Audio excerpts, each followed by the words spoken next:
গত রাতে খালেদা জিয়ার অসুস্থতার সবশেষ অবস্থা নিয়ে মেডিকেল বোর্ড বসে। রবিবারও তার ডায়ালাইসিস করা হয়।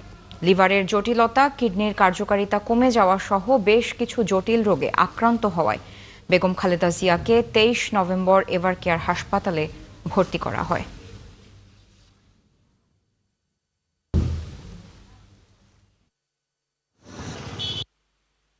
গতকালকে গভীর রাত থেকে ম্যাডাম খুব ক্রিটিক্যাল কন্ডিশনেই চলে গেছেন।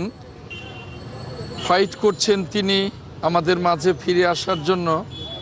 এখনও অবস্থা অত্যন্ত ক্রিটিক্যালি আছেন।